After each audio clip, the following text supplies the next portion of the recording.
नमस्कार, the book pod में आपका स्वागत है। मैं हूं आपकी होस्ट काजल। और मैं हूं आपका दोस्त RK। काजल, बचपन से हमें सिखाया गया है कि कुछ लोग पैदाइशी होशियार यानी जीनियस होते हैं और कुछ लोग डफर।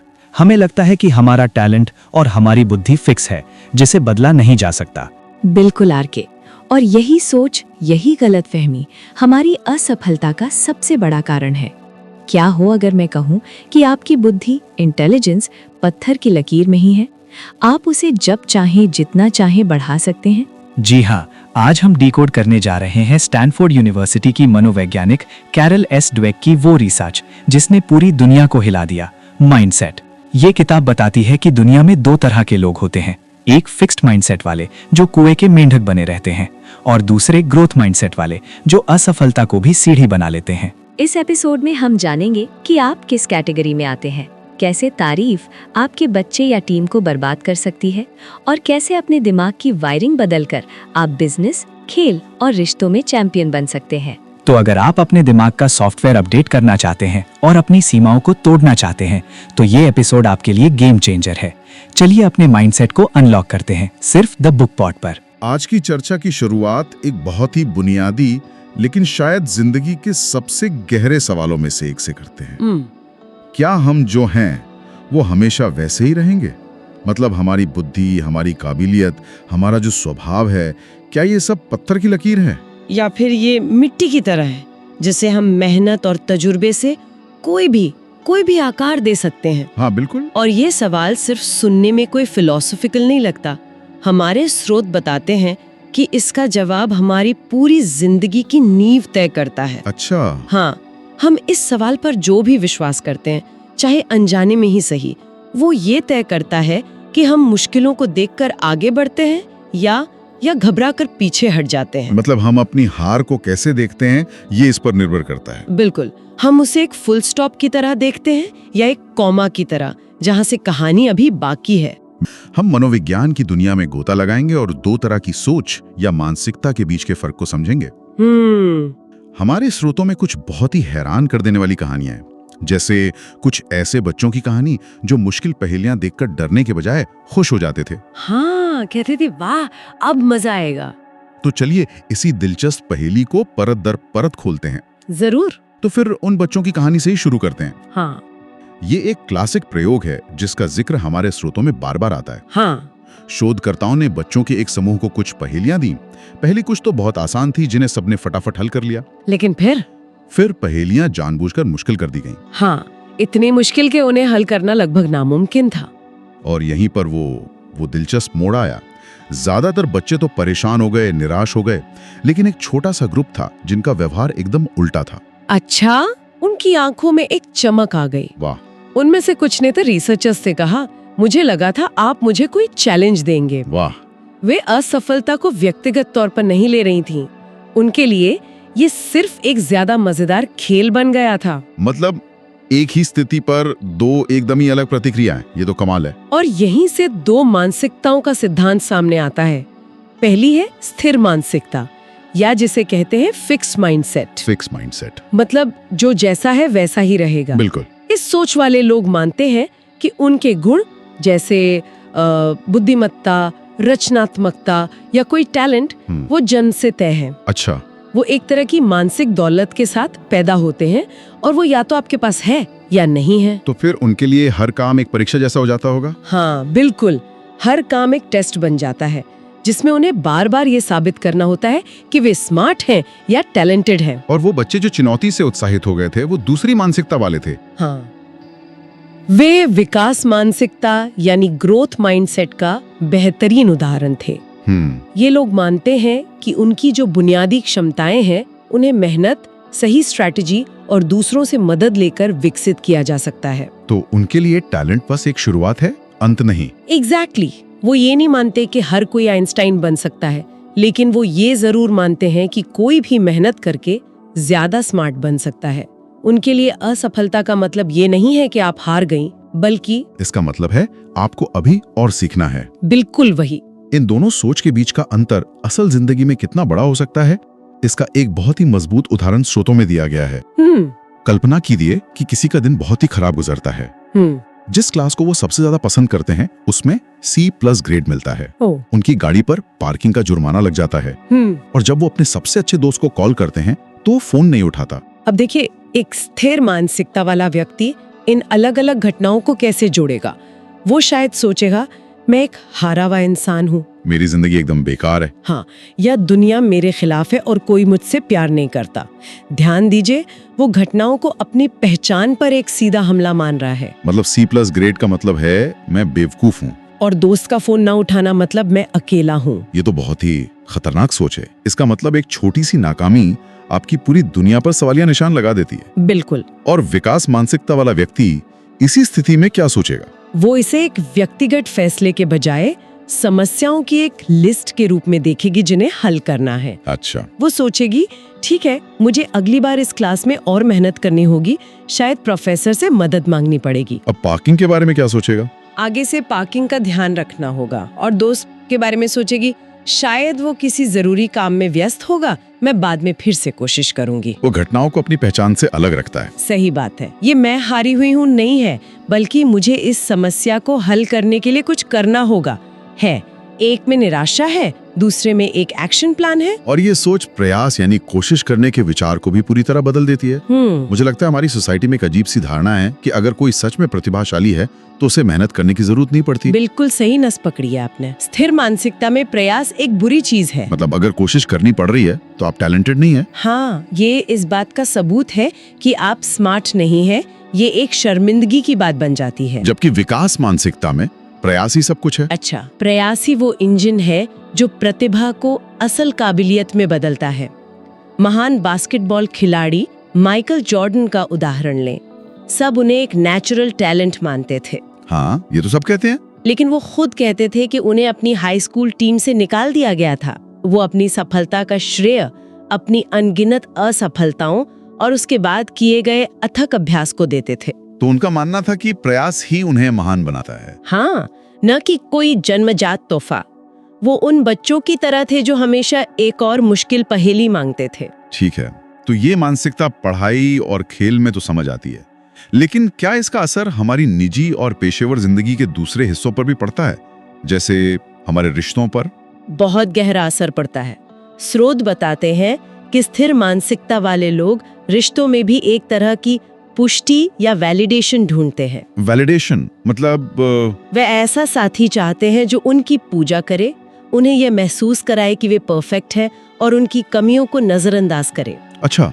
और जब कोई मुश्किल आती है या कोई असहमति होती है तो वे इसे रिश्ते की एक बड़ी विफलता के रूप में देखते हैं। सोचते हैं कि शायद हम एक दूसरे के लिए बने ही नहीं है। और विकास मानसिकता वाले लोग?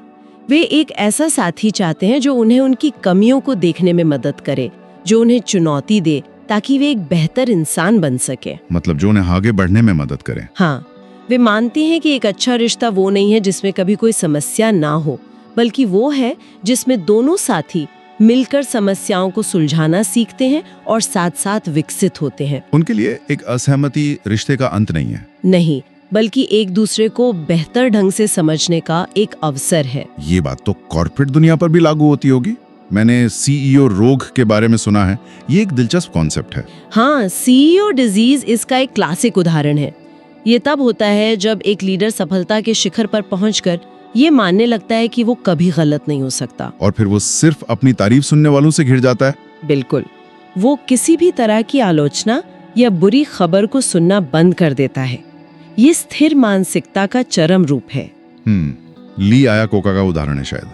हाँ, जिन्होंने फोर्ड और फिर क्रिस्लर में जबरदस्त शुरुआती सफलता हासिल की, बाद में इसी जाल में फंस गए। वो नए विचारों को खारिज करने लगे क्योंकि उन्हें लगता था कि वो सब कुछ जानते हैं। और नतीजा उनकी कंपनी बाजार में पिछड़ने लगी। एक तरह से ली आयाकोका उन बच्चों की तरह बन गए जो एक आसान पहेली हल करने के बाद मुश्किल पहेली से डर के भाग गए। और इसके विपरीत विकास मानसिकता वाले लीडर? वे लगातार सीखते रहते हैं।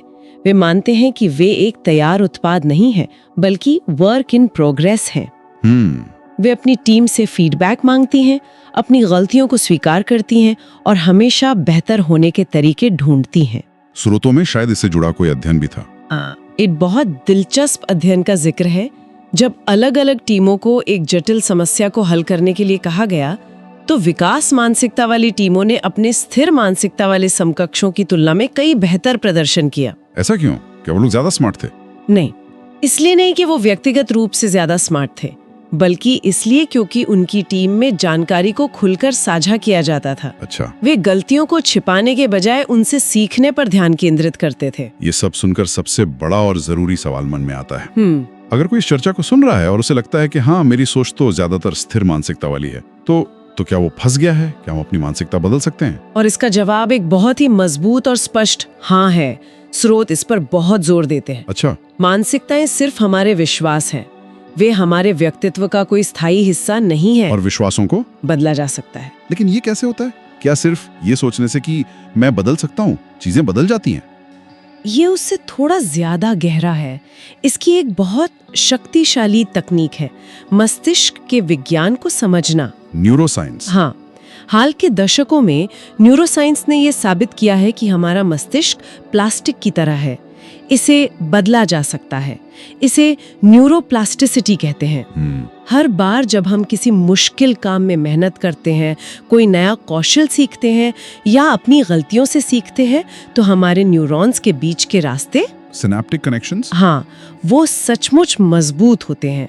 ये कोई फर्जी मोटिवेशनल बात नहीं है, ये असल में हमारे दिमाग की बनावट में होने वाला एक भौतिक बदलाव है। वाह! तो जब हम कहते हैं कि दिमाग एक मांसपेशी की तरह है जिसे जितना इस्तेमाल करो उतनी मजबूत होती है। बिल्कुल।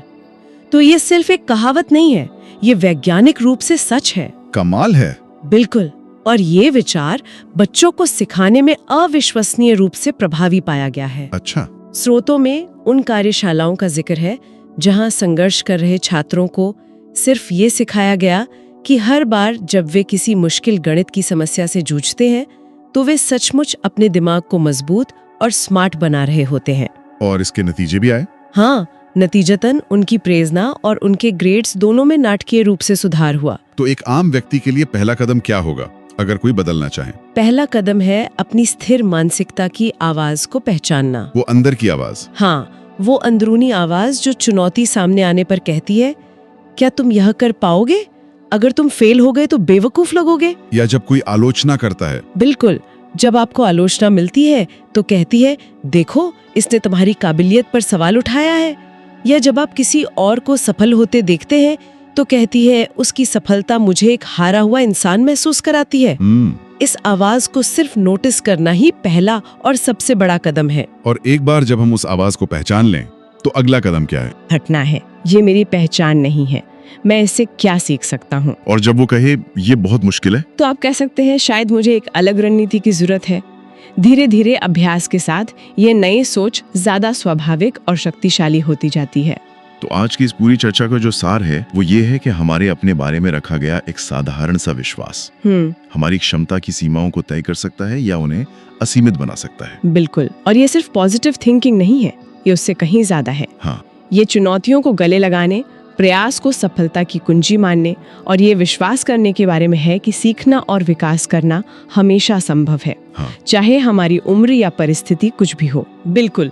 और ये हमें एक बहुत ही शक्तिशाली विचार के साथ छोड़ देता है। हाँ, वो क्या है? अगर हमारी मानसिकता ही हमारे अनुभवों को आकार देती है और हमारी दुनिया को परिभाषित करती है, तो सोचने वाली बात ये है, हाँ, हमारी जिंदगी का ऐसा कौन सा क्षेत्र है जहां हम एक चुनौती को अपनी काबिलियत पर एक अंतिम फैसले के रूप में देख रहे हैं। चाहे वो कोई मुश्किल रिश्ता हो, करियर में आया ठहराव हो, या कोई नया कौशल सीखने की कोशिश हो। और क्या होगा अगर हम आज से उसे एक फैसले के बजाय विकास के एक अवसर के रूप में देखना शुरू कर दें? बस एक और मजेदार पहेली जिसे हल किया जाना बाकी है। तो दोस्तों, ये थी माइंडसेट की वो पावरफुल थ्योरी। कैरल ड्वेक ने साबित कर दिया है कि सफलता टैलेंट से नहीं बल्कि लगातार सीखने की जिद, ग्रोथ माइंडसेट से मिलती है। हमें उम्मीद है कि द बुक पॉड का ये एपिसोड सुनने के बाद आप अपनी गलतियों से डरेंगे नहीं, बल्कि कहेंगे, मैंने अभी तक येट नहीं सीखा है लेकिन सीख जाऊंगा। अगर आज आपने अपना माइंडसेट शिफ्ट कर लिया है तो हमारे चैनल को अभी सब्सक्राइब करें और लाइक बटन दबाकर ग्रोथ को चुनें। इस वीडियो को हर माता पिता, टीचर और बॉस के साथ जरूर शेयर करें। ये वीडियो उन्हें सिखाएगा कि किसी को टैलेंटेड बोलने के बजाय मेहनती बोलना क्यों जरूरी है। और अब आज का वो सवाल जो आपकी सेल्फ अवेयरनेस का टेस्ट लेगा। हमें लगता है कि हम ओपन माइंडेड हैं, लेकिन कहीं ना कहीं हम सब फिक्स्ड माइंडसेट के शिकार हैं। तो हमारा सवाल आपसे ये है और इसका जवाब आपको बहुत ईमानदारी से खुद को एनालाइज करके नीचे कमेंट बॉक्स में देना है।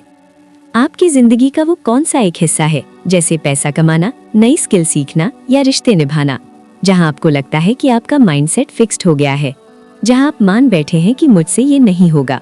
उस एरिया का नाम कमेंट में लिखें। अपनी कमजोरी को पहचानना ही उसे दूर करने की पहली सीढ़ी है। कमेंट करें, हम पढ़ रहे हैं। हमें आपके जवाब का इंतजार रहेगा। मैं हूँ आरके और मैं हूँ काजल। आपसे फिर मिलेंगे सफलता की एक नई सोच और नई किताब के साथ। तब तक के लिए ग्रो करते रहिए। Keep growing. धन्यवाद।